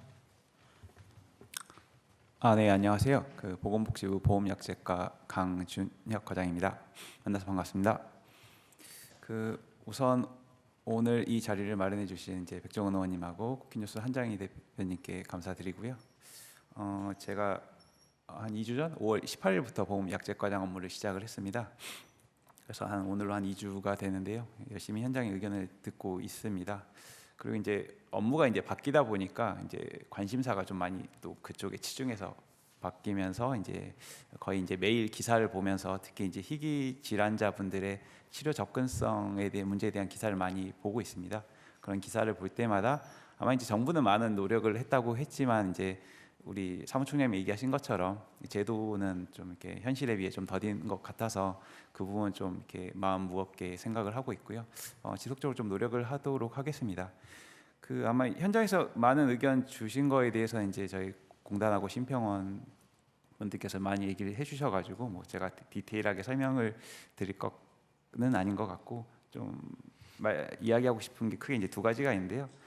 첫 번째는 이제 환자에게 필요한 이제 혁신 신약이 만들어지기까지는 아마 여러 가지 요소가 저는 필요하다고 생각합니다. 이게 뭐 가장 중요한 건 어떻게 보면 이제 우리나라의 보건의료 체계상 건강보험 제도와 거기에 따른 이제 약가 제도도 있겠지만 뭐 금융이나 뭐 세제의 어떤 지원 혜택, 신약 개발의 어떤 특수성을 고려했을 때 거기에 따른 이제 그걸 담당한 인력이나 교육 제도도 필요할 것 같고요. 우리나라에 이제 많이 이제 지적을 받는 상황이지만 이제 의약품의 어떤 유통 구조에 대한 문제 부분도 뭐 리베이트로 이제 많이 이제 개선됐다고 하지만 그런 부분도 좀 종합적으로 고려돼야 될 필요가 있다고 생각해서 이런 신약 개발, 환자의 어떤 접근성 문제는 좀 종합적으로 좀 볼 필요가 있지 않나라는 생각을 하고요. 그리고 정부가 이제 3월에 이제 약가제도 개선 방안을 발표했는데 이게 또 너무 제네릭 약가 쪽으로만 좀 치중돼서 현장에서 좀 인식되지 않나라고 생각을 하는데 그 안에 좀 다양한 정책들이 마련돼 있습니다. 약가 인하뿐만 아니라 다른 뭐 수급 불안정 의약품이 이슈가 되다 보니까 그에 대한 제도 개선 부분도 들어갔고 신약에 대한 이제 접근성 강화를 위한 이제 제도 절차 추진 방향도 담겨 있어서 좀 종합적으로 좀 볼 필요가 있지 않나라는 생각을 하고요. 두 번째는 이제 이게 개선 방안을 발표했지만 어떤 부분에 있어서는 이제 개선 방향에 가까운 지점도 있는 것 같습니다. 이게 이제 끝이 아니라 이제 시작인 부분도 분명히 있다고 생각을 하는데요. 저희가 얼마 전에 이틀 전에 한 희귀질환 치료제 신속등재 시범 사업 공청회도 그렇고 그다음에 이제 패널 분들이 지적해 주신 아이서 관련해서도 지금 이제 연구를 하고 있고 혁신 신약에 대한 다저응증에 대해서 약가 산정도 좀 개편해 달라는 그런 요구들도 이미 많이 반영이 돼 있습니다. 중요한 건 이렇게 좀 저는 오히려 이런 부분들이 더 중요한 거라고 생각하고 이런 방향성을 제시했으니 같이 좀 논의를 해가면서 방안을 만들어야 되지 않을까라고 생각을 합니다. 개인적으로는 제가 보건복지부 들어와서 이제 의약품 관련 업무는 3번째인데요. 처음 거의 업무를 시작했을 때는 그 제약산업 육성 업무로 시작을 했습니다. 이제 저장님께서 얘기하신 것처럼 2012년 약가 개편을 할 때 저는 제약산업 TF에서 뭐 혁신형 제약기업 제도를 만든다거나 거기에 대해 산업 육성 계획을 만들었었고요. 바로 이 직전과에서 이제 약무정책과에 있다 보니까 주로 이제 의약품의 유통, 뭐 리베이트, 뭐 CSO 문제 이런 것들을 좀 많이 봤습니다. 그 부서는 달랐지만 이제 공통적인 지향점은 결국은 환자의 그 치료 건강권 문제인 걸로 기결되는 것 같고요. 다만 이제 각 부서마다 좀 보는 관점은 조금 다를 수 있습니다. 제가 이제 아마 그 보험약제과에 온 것도 아마 그런 관점에서 좀 현장의 의견을 많이 들으면서 좀 구체화될 부분들을 좀 만들어 나가야 되지 않나라는 요구로 이해를 하고 있고요. 몇 가지 이제 글로벌 제약협회나 그 제약협회에서 지적하신 부분들, 국내 원료 생산에 대한 우대가 뭐 이제 본사에서만 해야 된다는 게 너무 과하다라는 지적이나, 그 다음에 혁신신약 등재 관련해서 좀 개선해야 될, 시범사업 등재 관련해서 좀 개선해야 될 부분들은 저희도 이미 이제 제약협회나 제약바이오협회나 글로벌 제약협회에 좀 더 개선 방안을 요청을 했고요. 뭐 그런 내용 좀 받아서 좀 합리적으로 같이 논의해 나갈 수 있을 거라고 생각합니다. 감사합니다.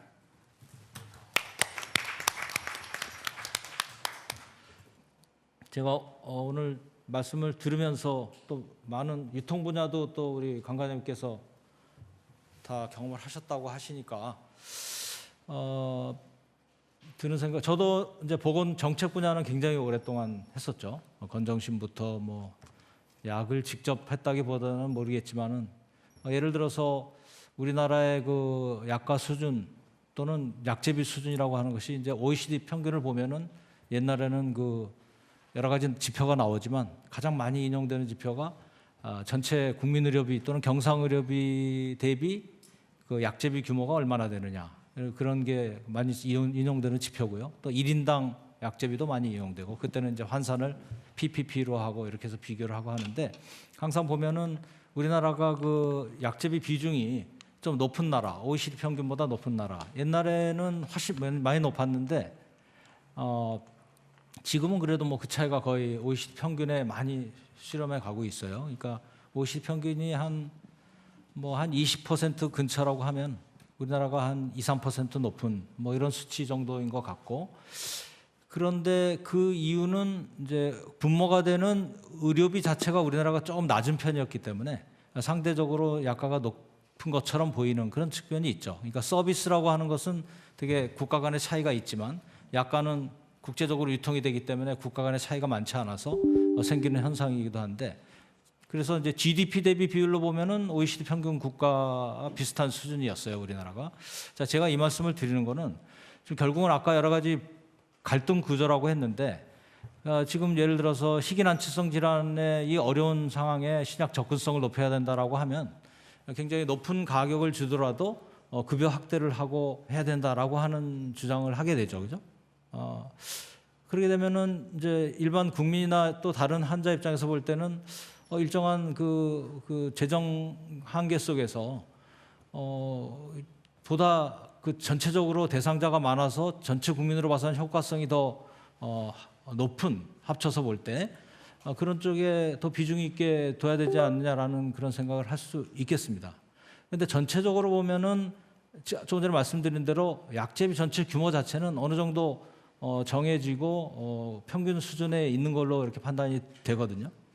그렇게 됐을 때 이 정도의 그 약제비 규모를 과연 우리 사회에서 누가 내느냐? 국민이 내죠, 결국은. 국민이 세금을 통해서 또는 보험료를 통해서 내는데, 그런 걸 누가 가져가느냐? 그 약을 제공하는 사람과 그룹과 그다음에 약을 서비스하고 처방 내리는 그런 그룹들이 이제 가져가게 돼 있죠. 그렇게 볼 때는 지금 현재 우리 유통도 많이 보셨다고 하는데, 제약 입장에서 볼 때는 가격을 높이 받아서 그 약제비를 그 수입으로 하고 싶은, 그걸 통해서 신약 개발도 하고 R&D 투자도 하고 오늘의 주제 중에 하나인 혁신도 이루고 뭐 이렇게 하겠다라는 측면이 있는데, 과연 그 돈이 이제 과연 그렇게 되느냐? 우리나라는 아시다시피 약가 구조 자체가 실거래가 상한제로 돼 있는데 그래서 오늘 얘기로는 약가 결정이라고 하지만 실제로는 약가가 아니죠. 원래는 상한가를 정하는 거고 그걸 마치 약가인 것처럼 인식을 할 정도로 이미 우리나라는 상한가가 그대로 약가다 이렇게 가 있단 말이죠. 현장에 돌아다니는 돈의 구조를 보면 실제로 실거래가와 실제적인 실거래가와 공식적으로 인정되는 상한가 사이에 갭이 있고 그 갭은 유통구조 속에서 또 우리가 원래 의도하지 않았던 쪽으로 또 돈이 흘러가고 있잖아요. 그죠? 그렇게 된다 그러면은 과연 이 돈이 의료기관에 들어가는 돈도 있고 도매상이나 이런 유통 쪽에 들어가는 돈이 있고 또 의료기관과 도매상이 그 약간의 그 뭐랄까 일체화돼 가지고 생기는 어떤 그런 부분도 있다 보니까 상대적으로 오늘의 그 이 논의의 상대인 제약 기업의 혁신을 추구하는 제약 기업에 대한 육성이라고 하는 그 파트하고 환자 접근성이라고 하는 그런 측면에서의 그걸 보상하기 위한 약제비의 지출, 쓰임세 이외의 그 부분들이 있다는 거죠. 자, 그래서 제가 뭐 오늘의 주제하고 크게 관계되지는 않지만 그래도 그 주제 속에서 있다라고 볼 때 과연 우리가 이 전체 우리나라의 보험 약제비 구조, 실거래가 상한제라고 하는 1999년도부터 의약분업을 전제로 해서 도입돼서 지금까지 계속되고 있는 이 제도가 의약분업이 어느 정도 고착화된 이런 상황에서 가지고 있는 그런 상황, 이 부분들에 대한 그 대응이 없이 계속 오늘과 같은 논의는 제가 기억하기에도 거의 한 20년 가까이 지금 같은 얘기들이 약간의 조금만 달리하고 계속 반복되고 있거든요. 그래서 그 부분들에 대한 논의도 오늘은 아니지만 우리 사회에서 이 논의에서 그 논의가 되고 이 부분을 다루지 않으면 아까 말씀한 두 개의 요구들을 충족시키는데 한계가 있다. 굉장히 조금 추상적으로 얘기해서 어쩔지 모르겠지만 아마 제가 생각하기에는 강준혁 과장님께서 이 부분에 오래 계셨다고 해서 제가 든 생각이니까 아마 이해하셨으리라고 보고 혹시 거기에 대해서 오늘 좀 시간이 남아서 여쭤보는 건데 혹시 뭐 큰 그림에서 하실 말씀이 있으신지. 너무 복잡한가요, 여기가? 아니요, 뭐 그 제가 아까 이제 전체적인 틀로 봐야 된다고 한 취지는 그런 의미였던 거고요. 실은 이제 말씀하신 것처럼 이과에 오기 전에 계속 고민을 했던 게 뭐 의료기기나 뭐 이제 의약품 쪽에 이제 간납사 문제나 뭐 CSO 문제, 과연 이제 우리가 그 약가의 가격을 산정한 가격이 오로지 이제 신약 개발로 들어갈 것인가는 이 중간에 이게 연결고리가 정확히 연결돼 있기에는 좀 느슨하게 돼 있다. 그래서 전체적으로 좀 개선이 필요하다고 생각을 하고 있었던 거고요. 그래서 이제 그 작업을 하다가 이제 옮기게 됐는데 오다 보니까 이제 그러다 보니까 약가에서의 실거래가 상한제도 지금 같이 보고 있습니다. 그래서 저희는 좀 개별 부서의 관점이 아니라 정부 차원의 관점에서 좀 종합적인 개선 방안을 같이 고민해 보겠습니다. 그래서 이제 그런 부분에 있어서도 같이 이제 업계와 이제 환자들 같이 의견 수렴이 좀 필요하다고 생각합니다. 예, 뭐 이미 다 고려하고 있는데 뭐 그런 얘기 하냐 뭐 이런 말씀인 것 같기도 하고.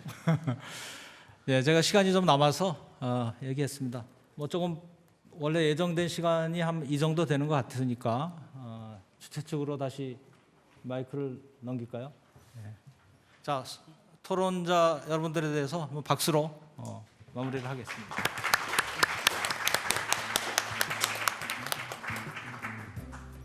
네, 감사드립니다. 이렇게 2016 쿠키뉴스 건강포럼을 함께 하셨는데요. 환자에게 필요한 치료제를 더 빠르고 안정적으로 제공하기 위한 제도 개선 방향을 논의하는 뜻깊은 자리가 아니었나 싶습니다. 오늘 논의된 내용들이 향후 신약 접근성 확대, 그리고 환자 보장성 강화, 제약 바이오헬스 산업 혁신을 위한 정책 연착륙의 발판이 되기를 바랍니다. 이상으로 2016 쿠키뉴스 건강포럼 신약 접근성 확대와 제약 혁신의 균형, 환자 보장성 강화 방향을 마치겠습니다. 오늘 포럼 함께해 주신 모든